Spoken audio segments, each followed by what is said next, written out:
Welcome, Pewter Report readers, viewers, and listeners to a brand new edition of the Pewter Report podcast, energized by Celsius, the official energy drink of PewterReport.com. We're going to talk more about Bucs versus Cowboys on today's episode, and specifically, can the Bucs offense score at will against the Cowboys? This game is a Sunday night game in prime time, and we have a very special guest that we have on today's show, a recurring guest, a friend of the program, if you will. I'm your host, Matt Matera. Joined with me is my fellow co-host and the face that runs the place at PewterReport.com, SR, Scott Reynolds. And joining us on today's show for Bucs vs. Cowboys, a Cowboys aficionado and expert, Rick Zois, rejoins the program. Rick, how you doing? And thank you so much for coming on today's show. Doing great, guys. Appreciate you having me on. Scott, I love the South Pasco Predators hat. Yeah, a little headwear there, a little headgear. Yeah. How's everything going there in Tampa for you guys? Going good. We're looking forward to this. I wear this out of respect to Rick because Rick and I coached together at the South Pasco Predators. It's how we became friends. And that's right. And we coached Cade Zois, little Cade Zois, and little Logan Reynolds back in the day together. So many moons ago. So yeah, and we've got a couple of Predators doing some postseason work. We've got Rocco Beck at Iowa State playing against my Hurricanes. Yes. It's hard for me to say, but the Pop-Tart Bowl. And and Wade Woodaz playing for Clemson. So exciting times for us as old coaches. No doubt. And we're excited to talk to you once again. You are our go-to guy when it comes to the Cowboys. You are a Cowboys enthusiast and aficionado and closely watch this team. Read all the media reports. You're as dialed in to the Cowboys as anybody that I know. And we're excited to have you on for, I hate to say it, Rick, what could be a little bit of a Sunday night ass whipping if the Buccaneers continue to play this well. We're pouring it on.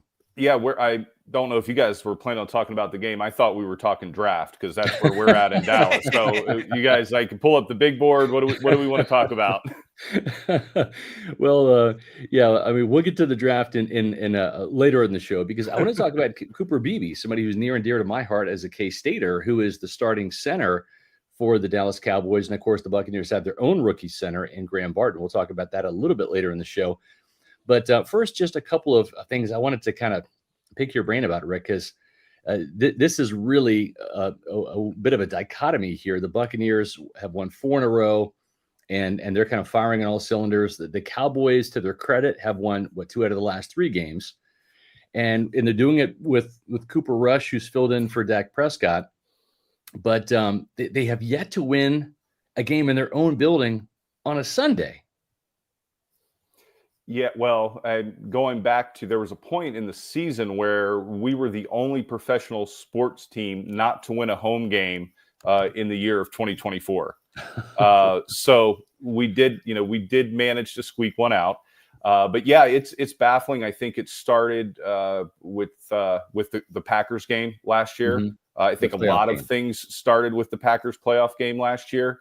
And we've been better on the road.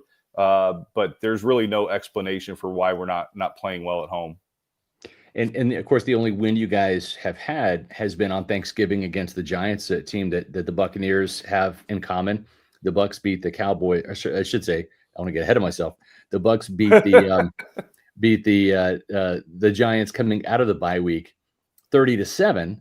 And you beat the Giants, the Cowboys, 27-20 on Thanksgiving. Talk a little bit about that game because, and I take that back. You've actually won 3 out of the last 4. Washington, that was an impressive, highly unlikely type of win. Then the Giants. And then a close game, 27-20, was almost there against the Bengals. And then beating Carolina 30-14 last week. Yeah, so the Giants game, I mean, I think a lot of what you've seen over the last few weeks from the Cowboys is a result of who they've played. Mm-hmm. It's kind of hard to get a barometer. We're running the ball better. There's reasons for that. The defenses look better. There are reasons for that as well. But the overarching thing for me, and I think a lot of Cowboys fans, it's the competition that we've played. So we don't know. Right. Individually, I can look at players and see progress, but are we really progressing, or was it really more of a result of playing bad teams? Yeah. Well, That's what I was curious about too, because we even heard Todd Bowles talk about the success in the run game for the Cowboys as of late, and Rico Dowdle kind of being the main guy for that. But I remember at the beginning of the season watching the Cowboys, even when Dak was there, and everybody was saying they have no run game at all. Ezekiel Elliott, specifically, was on his last legs and wasn't really doing anything. Maybe it is just the opponent, but what have you seen that's led to the run game getting better in the last 5 games? Yeah, so there's a few things. One, Rico has really really improved as a runner. A couple of things I'll point to are his patience and his vision. He's setting up and reading blocks really well. He's been effective even going back to, I think the thing that's hurt him, the line wasn't blocking well early in the season. But the thing that has hurt him the most is just not a commitment to him or the run game. He had a really good game against Pittsburgh early in the year, and then they went away from him. They've gone away from him late in games. Earlier in the season, we were getting a lot of Ezekiel Elliott, a lot of discussion in Dallas as to why that was and who was making that call. Was that a McCarthy call, or was that a front office call by someone with the last name Jones? So there's been a lot of discussion about that. They finally have committed to him and the run. He's improved. We were starting 2 rookie linemen. So Cooper Beebe, Scott's buddy from KSU, we were starting him at center, which was a position switch for him from guard. And we were starting Tyler Guyton at left tackle, who had flipped over from right tackle at Oklahoma. So there were expected to be some growing pains.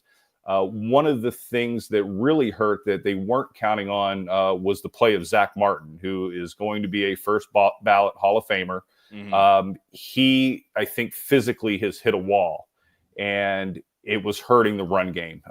He just wasn't winning one-on-one matchups, couldn't sustain blocks, not what you would expect from him. A lot of communication issues early on.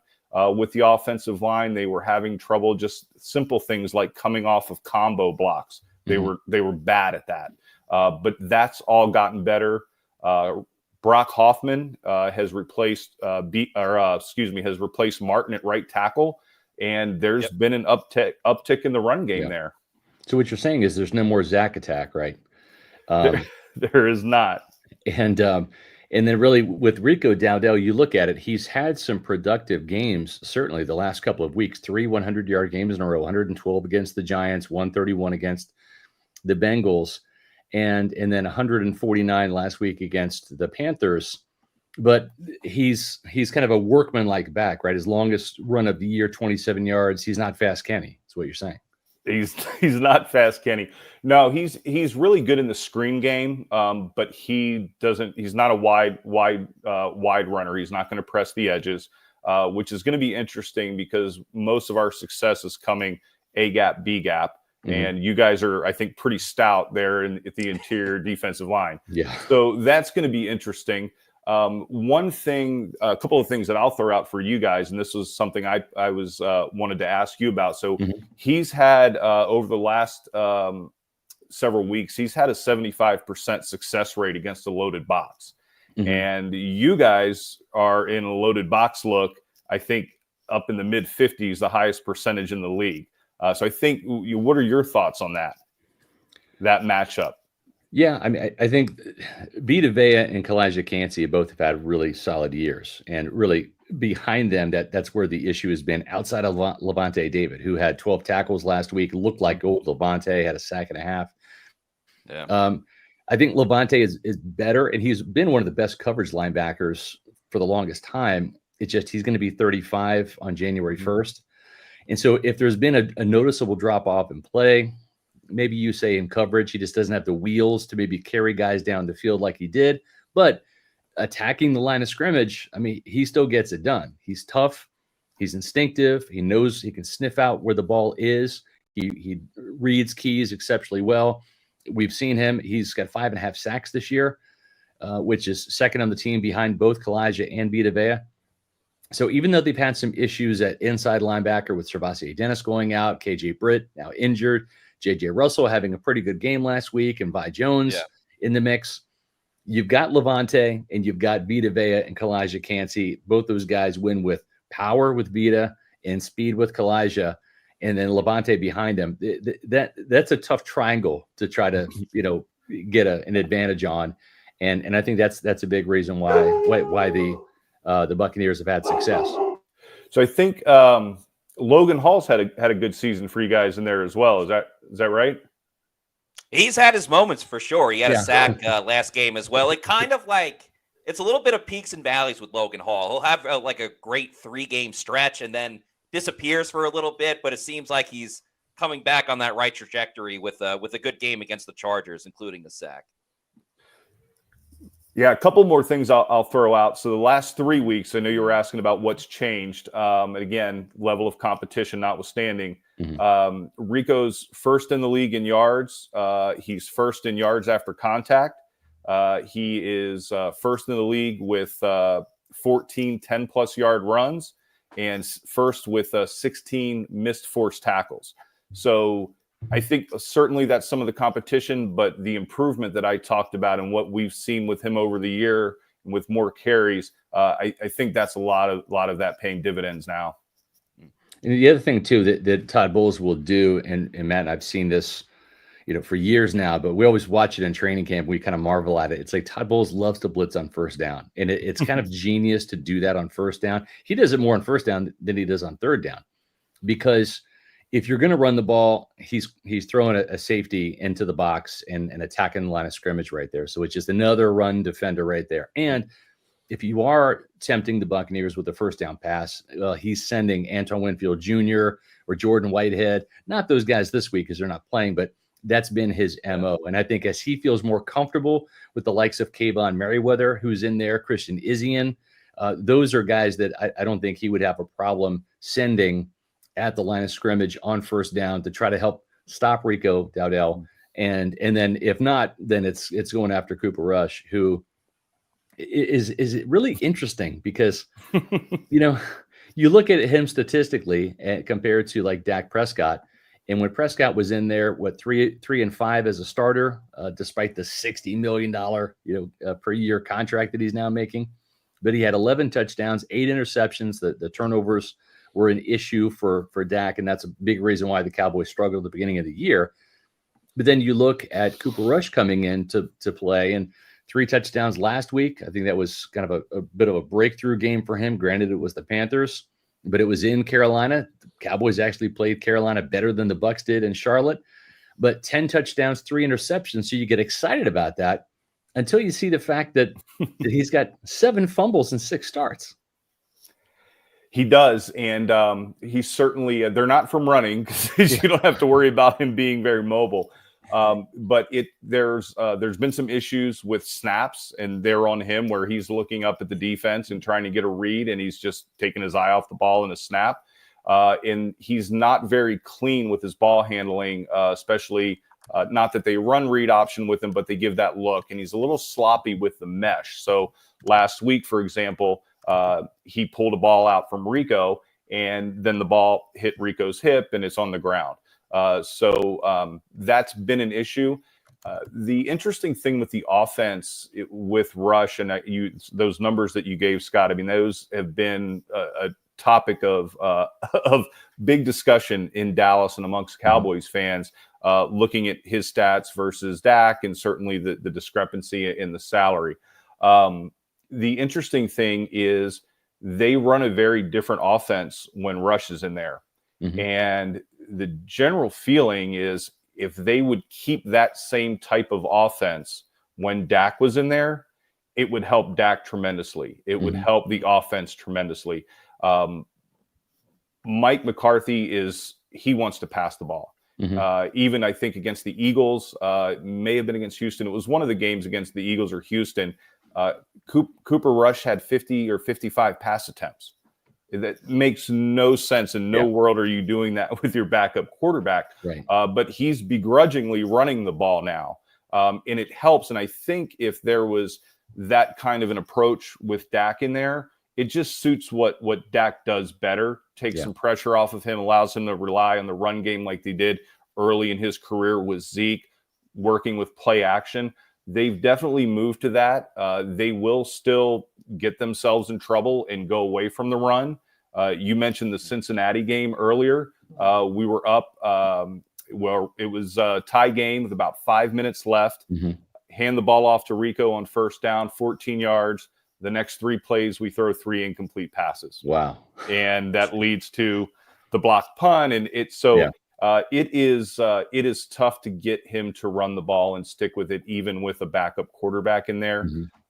Rush doesn't have a strong arm and he's not overly accurate.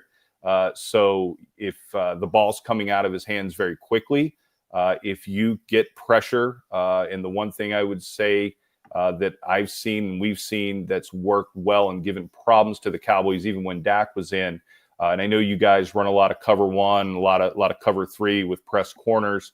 That gives us problems. When teams back off in zone, we've got a little more room to operate, and Rush will get the ball out quickly. Same thing with Dak. When the corners are pressing and we don't get free releases, our receivers, their separation rate is one of the worst in the league. Even CD is down from last year in his separation rate.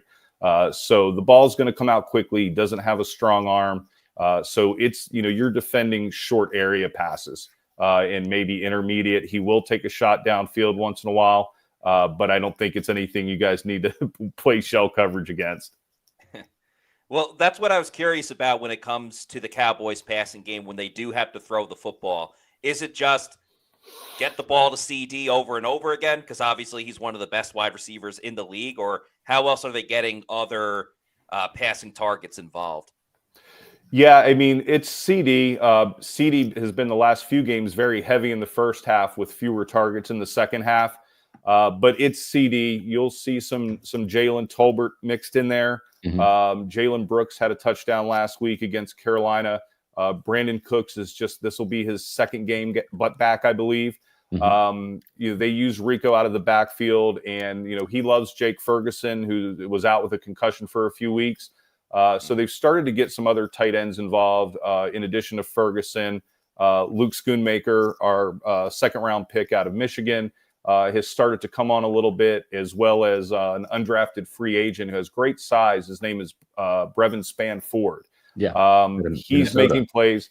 Yes, but the offense, as far as from a passing perspective, it's CD.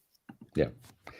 Well, and the interesting thing too is where has he done most of his damage? Because you look at Pro Football Focus, they track the amount of snaps in the slot, also out wide, and that is one thing about McCarthy. He will play CD all over. It's just about a 50-50 split in the slot and in, or I should say out wide.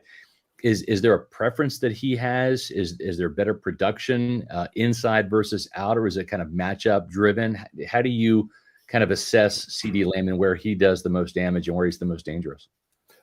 It's matchup driven. I love the fact that he can go in or out. I mentioned, draft talks. So that's one of the things that I'm looking at is, okay, if we get a true slot, does that limit CD? So if you look at like Xavier Restrepo out of Miami, is he limiting CD as far as what you can do with CD and moving him? But he's moved around. I mean, they're going to get him touches out of the backfield. They do similar things with Kevontae Turpin. CD's damage is done yards after catch right now. With Cooper Rush being in there, it is going to be yards after catch. And I know you guys tackle really well. I think you have one of the best tackle rates off pass plays in the league.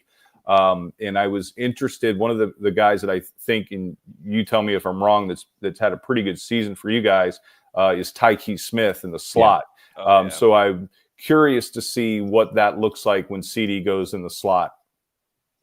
Yeah, and he's done everything from going up against. This is like the first week he's not going to face a Bulldog. He had Brock Bowers 2 weeks ago, a former teammate. Then he had Ladd McConkey last week out there in LA. So yeah, but Tyke has been a really big bright spot for this team. 2 interceptions on the year, 3 forced fumbles, which is tied for the lead.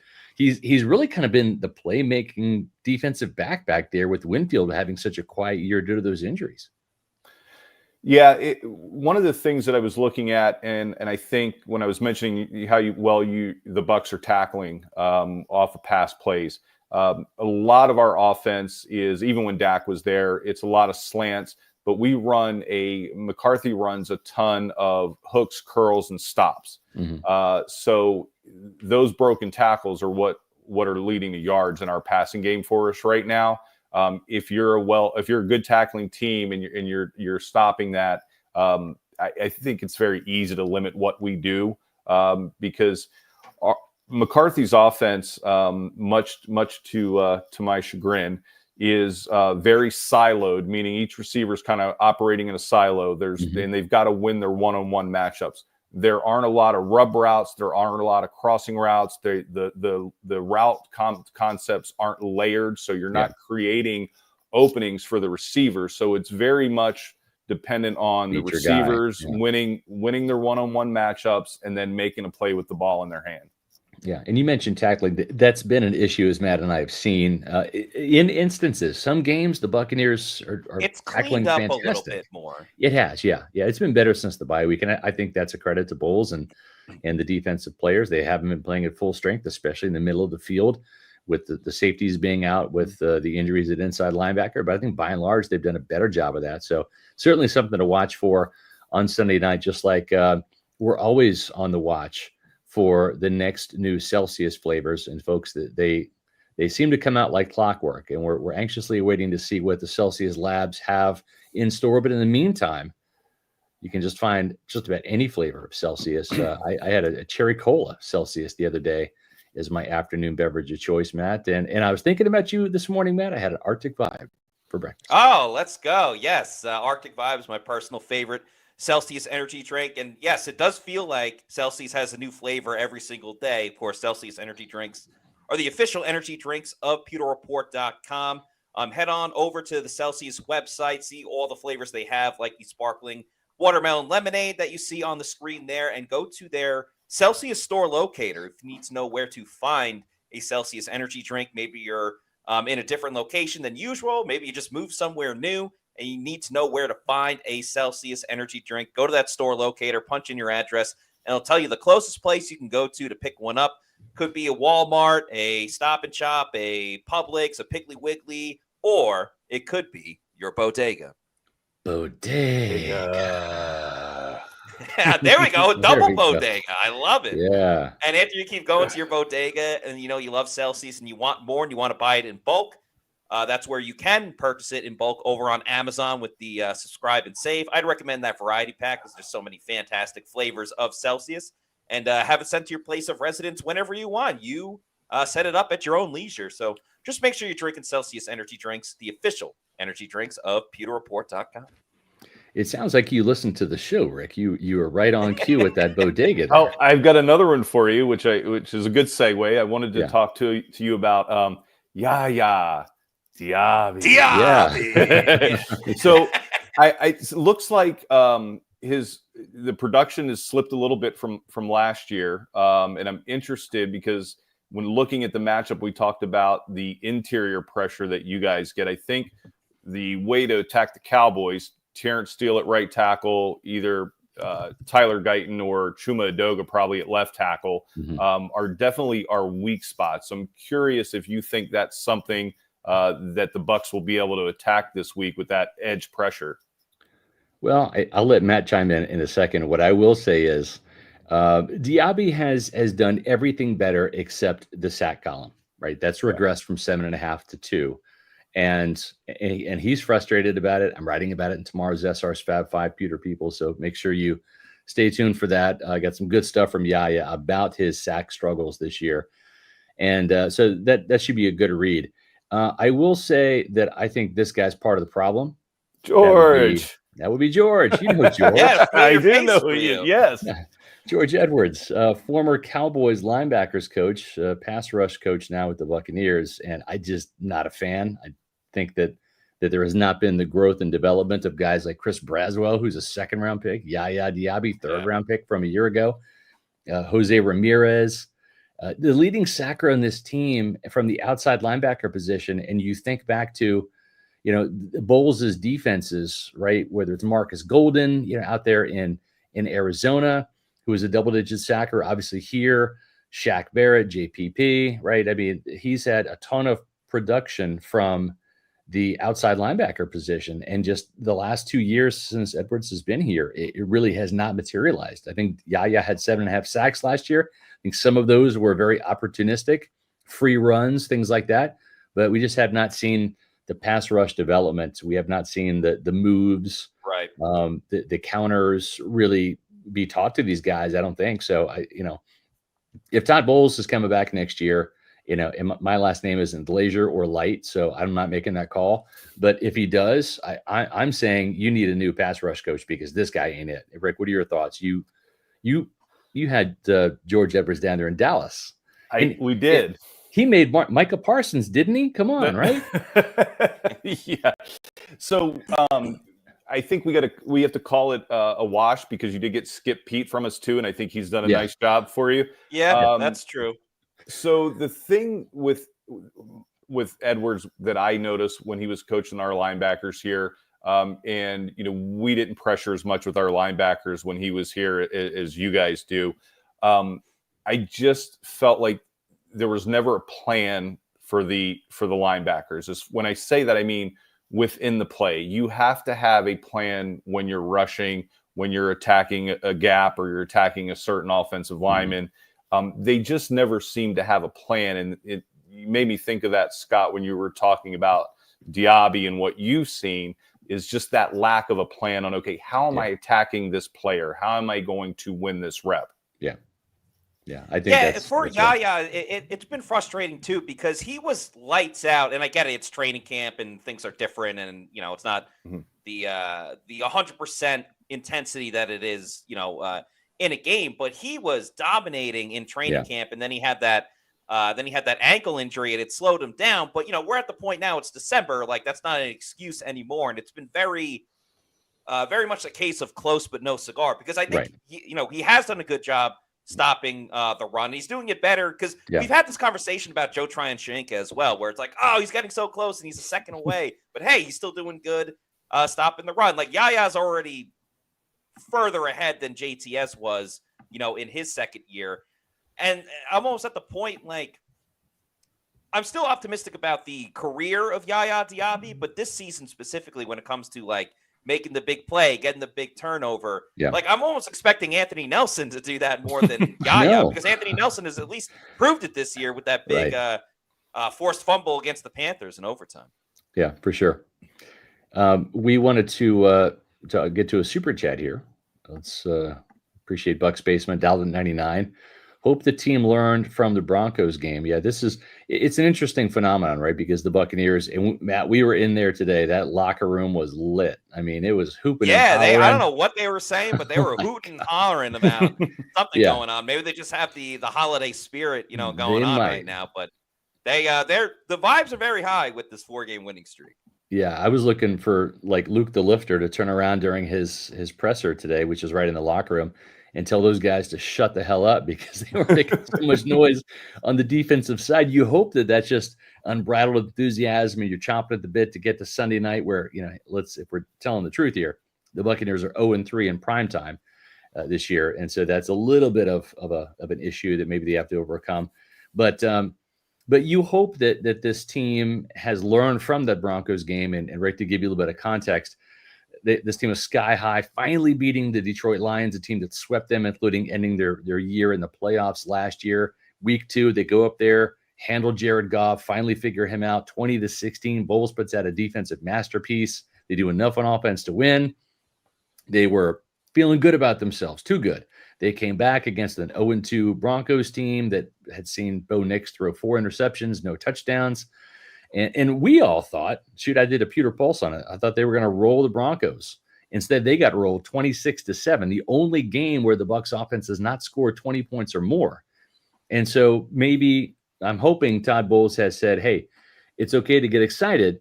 It's okay to have some confidence heading into this game with the 4-0 record since the bye week, but don't get overconfident because any given Sunday. Yeah, you guys got me in my confidence pool that week, so I do remember that game. Vance Joseph has done an amazing job out there with that Broncos defense. Yeah. So I'm not going to shame anyone for struggling against that defense. I think we're the Cowboys, so everybody gets up for us.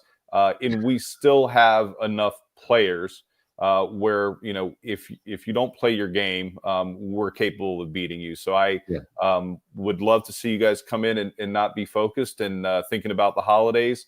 But I don't know that that'll be the case, because we do still have enough playmakers on both sides of the ball that we can win a ball game.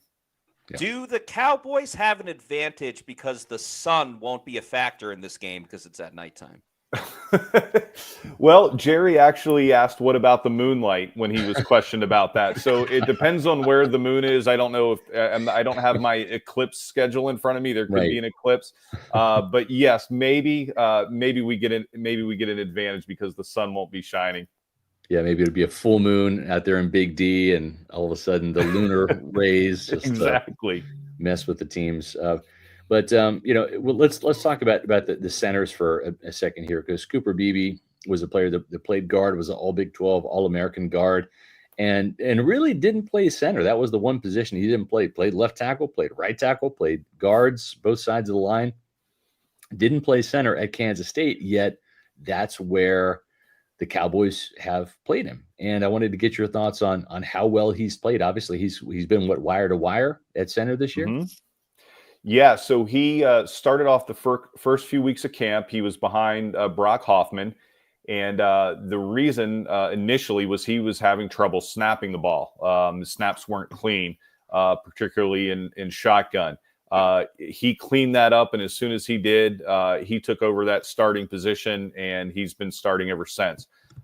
He has been great there for us. I'm not saying he's a great center yet, but he has been great for us. You see the potential there. He's outperformed our rookie left tackle Tyler Guyton, who's also made a position switch from right tackle at Oklahoma to left tackle. Mm-hmm. But he's been very solid. The one thing that's been interesting is he's a road grader and he's a mauler. Certainly at Kansas State in the run game. He's done better in pass pro for us so far than he has in the run game. And I think a lot of that is just learning how to block in the run game, playing center for the first time, because sometimes you got to sit back to get the angle as opposed to driving and attacking like he did at guard. But he's been very solid, super smart. They're very happy with his calls at the line, how he's identifying things. One of the things that he struggled a little bit with in both the pass and the run game have been the twist in some of the games that are played in the interior there. He was a little slow picking that up, which is understandable. Yeah, we've seen that from Graham Barton too, Yeah. It's just new. Yeah, it's just new. And you're focusing on snapping the ball, which you haven't done. So I think once, that becomes second nature, snapping the ball, really high ceiling on him. The thing that they've been really happy with Cooper is, and one of the reasons they let Tyler Biadasz go to Washington, is Cooper plays with a lot more power and a much stronger anchor than Biadasz does. And you can see that. I think surprisingly, once Zach Martin went out, because he's been playing injured, and Hoffman came in, that seems to have helped his blocking quite a bit, actually. Having kind of somebody a little more steady there and a little more agile right now at right guard has helped him a lot at center. Yeah. The thing too is he's 335 pounds. I mean, you look at around the league, a lot of centers 305, 310. I think Graham Barton's 315. He's huge. He's 335. He is like a bulldog, right? The way he's built. So him going up against Vita Vea, sometimes they'll put Vita, head up on that center at the nose tackle position. That's going to be fun to watch because Cooper's a strong dude. We know Vita is. So that's going to be interesting when they do get matched up one-on-one. Yeah, and I mean, you look at our division, right? So we've got Jalen Carter in Philly. We've got New York's got a very stout nose tackle. We've got the Bama boys there for the Washington Football Wizards. So that's so that was the reason they made the move from Biotage. Now Biotage has actually played well for Washington this year. He still, you can see he does struggle with the more powerful 0 and 1 techs. But so tell me about Barton. How's he been coming out of Duke for you guys? Well, I think he was on our board. Yeah, he's had some penalty issues, and I think sometimes that's due to the action happening so fast, right? When you're going from left tackle, where you can kind of like you have a half a second to a second to like let the play come to you. Now all of a sudden you're playing in the phone booth. And it's not just one-on-one. It's you've got which defensive tackle's coming. Is the Mike linebacker coming on a delay? Is he lined up in the A gap, right? Is he coming on a red dog? So there's a lot of different things with the mugs and all that stuff that you have to process and deal with. And like you said, oh, by the way, snap the ball, right?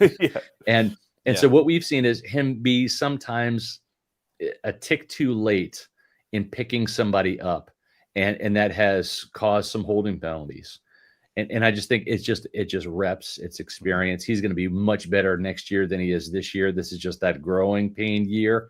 But I think by and large, you look at some of his blocks, Matt, it almost reminds me of Cody Mauch last year. When it's good, it's great. Yeah. When it's bad, it's awful. That's what I was going to say is like there's certainly been the growing pains, and that's to be expected, especially with the rookie offensive lineman. But he has smashed some guys this year as well, whether it's pass blocking or getting to the second level in the run game. And oddly enough, too, I think what helped him slightly a little bit was just so he missed the game against the Saints where the Bucs actually scored 51 points. And Robert Hainsey did a great job coming in for him. But I think just like having a moment to take a step back and maybe see the game a little bit differently where, a lot of this pressure is on him and he's put a lot on himself as well with like making the calls. And this is something that he's talked about going back to his time, like in training camp, like he didn't want to be the guy to let the rest of the offensive line down. So I think like sitting out that game against the Saints actually helped them out a lot. And obviously the Bucs were great because it let them get a different look, kind of decompress a little bit and regroup and recharge the batteries. And, outside of some of the penalties, I think you've seen an even more physical guy, a player that's confident in kind of commanding the huddle outside of Baker Mayfield, obviously, and anchoring the offensive line while also, leading with the charge with Tristan Wirfs and Luke Gedeke and all those guys. Yeah. Yes, Turpin's playing. Yeah, he is. Okay. Mia had a question there. Is Turpin playing? So. Yeah, the only person that's on the injury report that's not going to play, is not expected to play, I should say, is Diggs, Trayvon Diggs, and he's going to be out into well into next year. Now, aren't we tied together on the Barton, Guyton, Beebe trade? I think so, right? Yeah, because you guys came up. And we traded. So you guys came up and drafted Barton. We dropped back, got Guyton. Right. And then we picked up your third rounder, which got us Beebe because we drafted Neeland with our first round picks or our third round picks. So, so that trade seems to have worked out for everyone. No kidding. Yeah. One of the things that you guys were mentioning, we were talking about the center play and, the double mug, A gap look from the linebackers. You're going to see a lot of that from Zimmer. But I know we're going to see a lot of that from Bowles. So I'm very interested to see with two young centers how that communication works on the offensive lines for both of us. Yeah, I agree. One of the things we have to get to, and we'll get to Micah Parsons in a minute because we're saving the best for last, Rick. Defense, right? That's the icing on the cake. Absolutely. We're still having some cake right now, but not the icing. But without Trayvon Diggs, we've seen Mike Evans really heat up now. 2 100-yard games in the past 3 weeks. The game at Carolina, 117 yards, I believe. I think that's what it was. And then 159 yards, the eruption game we've all kind of been waiting for. 2 touchdowns against a good Chargers secondary. And that's, he's heating up right now. He feels kind of like that pressure to get the 1,000-yard season, continue that 11 year stretch of getting 1,000 yards. Baker Mayfield feels it. He said he even felt it more than Mike does. Without Trayvon Diggs, what's the game plan? How do you stop or slow down Mike Evans if you're Mike Zimmer? It's going to have to be pressure. Just to be frank, it's going to have to be pressure. I think what you'll see is Zimmer hasn't traveled a lot. We've got a lot of moving pieces from injuries in the defensive backfield. We've had struggles at safety all year, and they've been healthy, but they've been struggling. So the inclination is travel Bland with him because Bland's still playing. He's back from a foot fracture and he's been playing really well. He's had a few missed tackles here and there and some hiccups, mostly against the Bengals, which I think everybody gets hiccups against Burrow and Chase. But I don't know that he's going to travel just because of the strain that it puts on the adjustments for everybody else in the defensive backfield when you've got backups in there that aren't used to playing. My guess, or what I would do, is probably Israel Mukuamu, who's a little bit bigger, around 6'3", 6'4". I think they might move him to the outside instead of Amani Oruwariye, and see if they can get at least match up from a size perspective and not have to travel, keep Bland and Mukuamu on the outside. Maybe even move Jordan Lewis out of the slot outside sometimes, just so that you don't know where that matchup is going to be. Lewis is very good. He's probably had our best years on the defense this year as our slot corner, but he's on the smaller side. He can play outside, and he has. I wouldn't be surprised if Zimmer takes Lewis, moves him outside, puts Mukuamu in the slot sometimes, and then switches that around a little bit. Yeah, when you when you look at the Cowboys, really it's two guys that you have to worry about. It's CeeDee Lamb on the offensive side. He can be a game wrecker there. And then it's Micah Parsons. He's the game wrecker on the defensive side. And we're going to talk about that with Rick in just a second. But first, we would be remiss if we didn't remind you that we've got Pewter pregame coming up. And that is 9 o'clock on Sunday morning, folks. That's right. Every Sunday morning, or I should say every game day morning, even if it's Thursday or Monday, we do Pewter Game Day right here on Pewter Report TV. You can also check that out on social media as we stream it live on X and Facebook as well. And that's going to be at 9 o'clock. If you missed the live show, we want you there at 9. But if you miss it, you can watch the archive version all the way up till kickoff. And kickoff, of course, is nighttime because it's Sunday Night Football, 8:20. So make sure you tune in to Matt Matera and Josh Capo here on Pewter Report TV, as well as X and Facebook at Pewter Report. And you can check out Pewter Game Day for all of the live in-game reaction. And Matt, I heard that Sunday's show was up there with the Carolina Panthers show. The Chargers, you were in full throat, man. It was some of the funnest game day streams I think we've done in the history of Pewter Game Day streams. Now it helps when the Bucs have an emphatic 40-17 win in a measuring stick type of game, and Mike Evans goes off, and Baker Mayfield was fantastic. But yeah, we had some fun times, even with when it wasn't the offense, like Jamel Dean getting an interception. I think I said, "Do my eyes deceive me?" Jamel Dean with an interception, just knowing how that's been trials and tribulations to get him to get a takeaway. So it's always so much fun. It'll be great to have Josh returning back to the show on Sunday evening. And, if you don't want to hear Chris Collinsworth, you can listen to myself and Josh as well. And I like Chris Collinsworth, but hey, we got the Bucs info that you're looking for. So definitely tune in.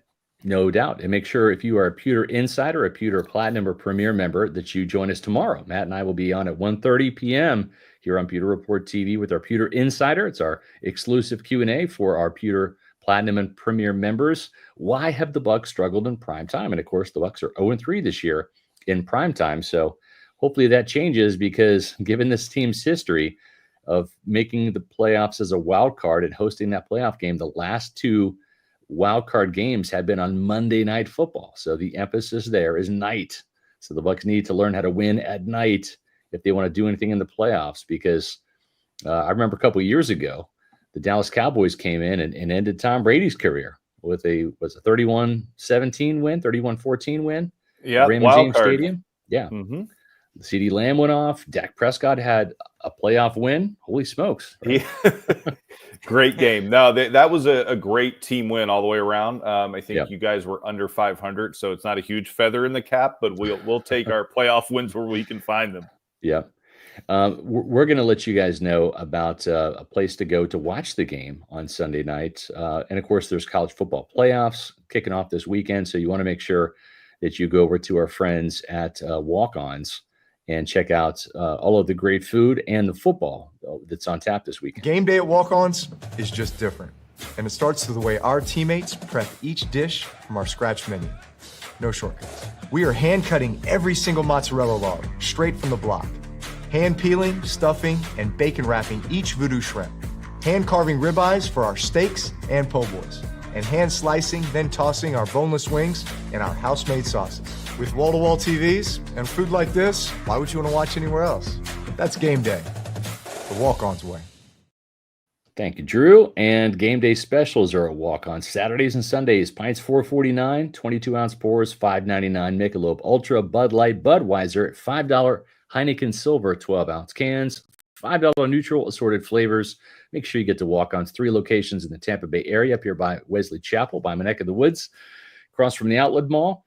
And you can get some holiday shopping down there too. Midtown Tampa, down there by the stadium.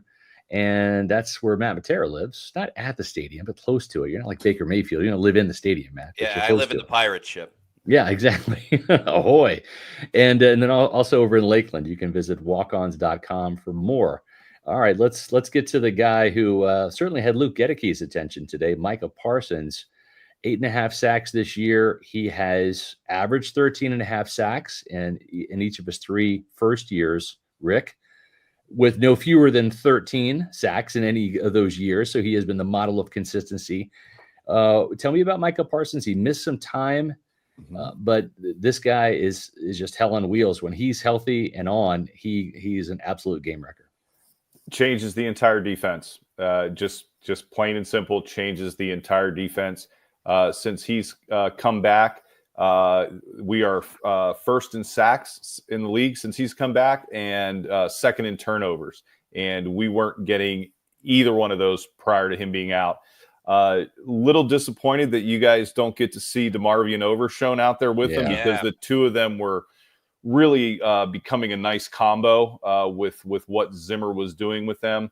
One of the things, and we've seen over the years, Micah tends to, he's 240, 245, and he's going up against, tackles all the time. And they do move him around. Zimmer certainly, I think, moving him around a little bit more strategically than Dan Quinn did. But he would hit November, getting into December, and he'd start to teeter off a little bit because I think he was worn down. That time off this year, he's coming back and he's got fresh legs now in December, and you can see the energy that he's bringing to the defense, in just what the offense has to do to account for him. He's been spectacular in his own right, but he opens up everything else on that defense, especially with the front seven. As soon as he came back, Osa Odighizuwa, who was pretty quiet most of the season, all of a sudden he's in the backfield and he's making an impact on games. So he's just, you can't say enough about him in the impact that he has on the game. There was a lot of conversation about a new contract for Micah Parsons, the Cowboys just in general with their star players and contracts. Does he look like a man on a mission, like maybe motivated by that new contract coming out there, one that he wants? Or is this is just the Micah Parsons that you've seen since he's been in the league? It's just him. That's just the way he's wired. And interestingly enough, he said in an interview earlier in the week, he's like, they were talking about a $40 million contract, some of the folks in the press. And he's like, I'd play for 30. And I'm sure his agent was on the phone with him very quickly after he said that. But, we've got a ton, I think just a little over a third of the roster that is not under contract next year. So we have a lot of guys out there that are going to be trying to put good film out for either, for the Cowboys and for the rest of the league. Yeah. Are there any other game wreckers? I mean, not of his caliber, but who else did the Buccaneers? Who does Liam Cohen have to really kind of worry about outside of Micah Parsons? And he mentioned Micah Parsons, but who else is noteworthy on that Cowboys defense now that Trayvon Diggs is out? Yeah, as I mentioned earlier, Jordan Lewis has been making plays for us all year at the slot corner position, both in coverage, in the run game, and coming in on blitzes. Donovan Wilson he's a high variance player. You don't want to see him in coverage, but if when I say you don't, I mean we as Cowboys fans don't want to see him in coverage. Yeah. He's disruptive when they can get him down in the box, and he will make some splash plays. Eric Kendricks has been very steady for us. Kind of you were talking about Levante David. I think similar points in their career where he's not what he used to be in coverage and maybe getting sideline to sideline. But he's had an impact on the run game for us, and certainly knowing Mike Zimmer's defense and getting everybody in the right spots. Kind of the outlier that I would say is Maris Leofau. He's playing a lot more now that Overshone is hurt. He's our rookie linebacker from Notre Dame. He plays with a lot of energy. Dude's hair is on fire all the time. He will tend to overrun and overshoot some gaps because he plays really fast. And I think the game, he hasn't quite slowed down with his processing yet. But he always seems to be around the ball. He is always around, causing fumbles, loose balls. He's on them. So that would be the guy that I would say kind of my sleeper pick of who you guys would want to watch out for that could have an impact on the game would be Maris Leofau. Okay. We have our own impact players. We call them our Pewter Platinum members: Scott Federico, Rathel Gordon, Noah Parr, Scotty J, Dave Anderson, Eric McMillan, and Zach Jarvis. We thank you very much for your support as Pewter Platinum members here on Pewter Report TV. Just dropped the new Pewter Pulse video before this broadcast, so make sure you check that out. I put it in the chat. It's Baker Mayfield having the last laugh. Check out that video on Pewter Report TV as well. It's also up on pewterreport.com. And as Matt told you yesterday, we have a new sponsor, Briar Greaves Insurance. If you're a longtime podcast listener, you probably remember the late, great Mark Cook, my dear friend, talking about Briar Greaves Insurance. Well, I have been a Briar Greaves customer since then for years, and there simply isn't a better insurance company in the Tampa Bay area. Visit briargreavesinsurance.com to see for yourself. Briar Greaves Insurance is family owned, and their main goal is helping people find the right insurance policy for you and your family. Whether it's home or auto, boating insurance, or business insurance, turn to Briar Greaves to find out why their personal touch and their customer service sets them apart. The days of waiting on hold to speak with an insurance representative that you don't even know are over. With Briar Greaves Insurance, you'll have a relationship with your agent who can answer your questions and advise you on the best policies, or I don't know, maybe call you back like quickly within 5 minutes or so. That's what John Greaves does for me. As 2 recent hurricanes have shown all of us that live in the Tampa Bay area, there is a cost to living in paradise. Briar Greaves can make sure that you have the right hurricane and flood insurance to make sure that you and your home are protected. So visit Briar Greaves Insurance today. That's Briar, B-R-I-E-R, Greaves, G-R-I-E-V-E-S, or call their office today at 813-876-4166. That's 813-876-4166. And tell them that Pewter Report and Scott Reynolds sent you. All right, Rick, let's get to a prediction from you. I know that you have some allegiances to the Star. You'd love to see your Cowboys finally get that long-awaited win on a Sunday, which, most football games are played Sunday, and your team hasn't won at home all Sunday long this year. It's kind of crazy to only win at homecoming on Thanksgiving. Does that change? Can Liam Cohen and this Buccaneer offense score at will like they have multiple times this year? They have put up 30 points, 40-point games with regularity, it seems. And the Cowboys, I want to say, are what, 0-8 in games in which they have allowed 27 points or more. So defense has been a problem. Maybe not so much late, but early in the season. What say you about this matchup, Liam Cohen, this offense putting up points, and can the Cowboys win? I love Liam Cohen, by the way. And if he happens to be available in the market and Mike McCarthy's not our coach, he's at the top of my list. I actually prefer him. I know Ben Johnson's a hot name. I would love to see Liam Cohen. I've been very impressed with what he's done with your offense, what he's done with Baker. Most impressive thing to me is the run game, his creativity in the run game. I'm an old single wing coach. And so his dad, I found out, Liam's dad is a wing T high school coach. That's right. And you could see some of that influence in the run game and the concepts he's doing with your run game. I think it's probably 27-31 17, I'd say Bucs win. I think the overarching theme of the game is your offense is going to take us out of being able to run the ball and protect Cooper Rush. And it's going to force us to have to do things we don't want to do with a backup quarterback.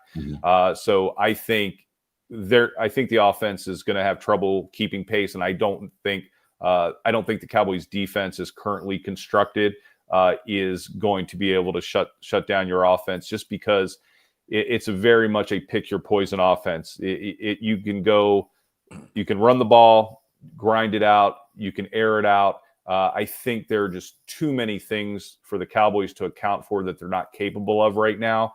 And I think that is going to take them out of everything that they want to do on offense.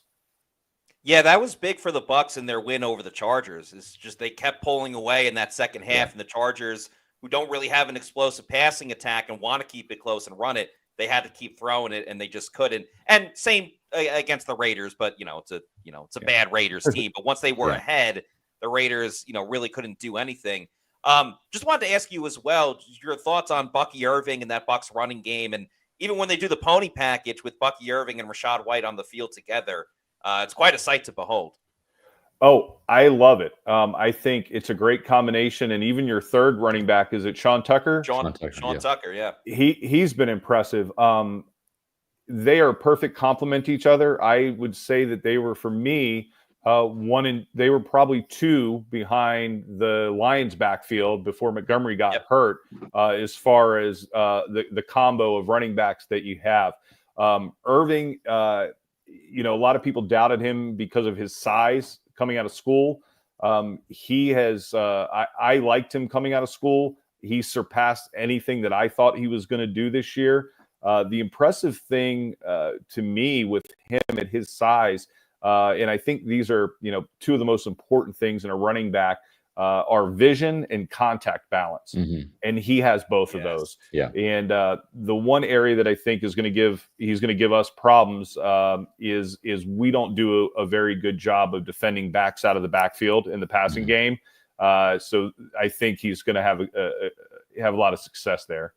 Yeah, and that also probably means Rachaad White too, because Rachaad White is a tremendous pass catcher out of the backfield. Well, there's more from Pewter Report before kickoff. That's right. You can join us 9:00 on Sunday for Pewter pregame right here on Pewter Report TV. Myself and Matt Matera get you the latest injury news regarding your Tampa Bay Buccaneers prior to that primetime game. Then in primetime at 8:20, Sunday Night Football. Matt Matera, Josh Capo will be your eyes, your ears, your voice, everything that you want when it comes to analysis and insight and reaction to the game right here on Pewter Game Day.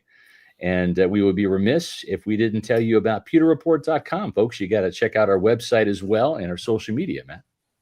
That's right. Make sure you're following us on all of our social media on X, Facebook, and Instagram. We are at Pewter Report, and our YouTube channel is Pewter Report TV. Please like and subscribe. Leave a comment below. as this episode wraps up. So that's going to do it for us. But we do have a lot more Pewter Report content coming up. Scott, I think there's one last comment you want to get to. Yep. Richie P says Rick could do voiceover work at OSHA. Just saying. OSHA doesn't want anything to do with me because I am a hazard. But I appreciate it. Like, hey, do I have time for a real quick question for you guys? You do, yes. Yep. Yeah. So want to pose this to both of you. So beyond the Cowboys game, if the Bucs are going to go on a deep playoff run, assuming you guys make the playoffs, which I think you will, who are I'll call the underrated or not star players on each side of the ball, offensively and defensively? Give me one player, and I'll start with you, Matt, for the Bucs. Give me a player from the offense and a player from the defense that has to step up their game for you guys to make a deep run in the playoffs. It's a good question. So offensively, he stepped up the last 2 weeks, and if he's able to continue that run, I think it takes the Bucs offense to another level. And that's Jalen McMillan, their rookie wide receiver from Washington. He's had 3 touchdowns in the last 2 games. He's really brought something more out of that Tampa Bay offense. And you already knew you were going to have Mike Evans, but what happens if Mike Evans doesn't have that 9-reception, 159-yard game with 2 touchdowns? Where else are you going to get it? Jalen McMillan has stepped up and it's been a great target for Baker. So he's definitely my pick on offense. Yeah, I would say McMillan too. I think he's the guy because their offensive line's playing great. The running backs are playing great. Baker's playing great. There's a lot of great play right now. That's why you're seeing 30, 40 points per game. I agree. I think it's Jalen McMillan on the offensive side. On the defensive side, I'm going to go with that defensive tackle tandem. They've been a little quiet lately with Vita Vea and Kalijah Kancey. They've kind of been the heartbeat of this defense inside with the pass rush, and I think that needs to kind of come to the forefront, be more disruptive on pass rush downs especially, and get some sacks, some tackles for loss. So I think the defensive tackles, even though they're not underrated, they've been a little quiet lately. Logan Hall had a bit of a game last week with a sack and a half, but it's kind of like Kalijah Kancey and Vita Vea time, Matt. What do you think? Oh, I completely agree. I mean, they have the ability to take over a game, just disrupt the quarterback over and over and over. I mean, there's times that Vita Vea looks unstoppable. But if we're talking about true unsung hero, I think whatever's going on at the safety position, we talked about Tyke Smith and how important he is. Yeah. But Antoine Winfield Jr., we know how great he is, but he's injured. Jordan Whitehead is injured. What can you get from a guy like Christian Izien that started last year and has now been in a spot role here and there? If you want to go back to the Bucs winning the Super Bowl in 2020, one guy that made a play every single game in that playoff run was Sean Murphy-Bunting getting an interception. And he wasn't a star player for the Bucs and had his ups and downs, but he showed up big in the playoffs with those interceptions. I think Christian Izien can be that kind of guy if they want to make a run this year, depending on who's available. But he would be my pick. Great. Thank you. Those are both I'll keep an eye out in the playoffs for all of those. Yeah. Well, thank you, Rick Zois, for joining us, Cowboys aficionado and enthusiast. Greatly appreciate your insight. Don't think we're going to be seeing the Bucs and Cowboys going at it in the playoffs, but maybe we will in the future. We'll see. You're always a friend of the program, and of course, one of my very best friends. So thanks so much for joining us today. I appreciate you having me. And as I said earlier, I wish we were in the division with you guys so we could do this twice a year. But thank you. And it's always. Yeah, sorry, go ahead. No, I just wanted to wish you both happy holidays, and to all the Pewter people out there, Merry Christmas. Be safe and enjoy. Yep. Yes, thank you very much. Merry Christmas, happy holidays to you as well. Always great when you're on a recurring guest and friend of the program. So that'll do it for us on this afternoon show. For Scott Reynolds, for Rick Zois, I'm Matt Matera saying thanks everybody for watching, and we'll see you soon for another edition of the Pewter Report podcast. Out. Go Predators.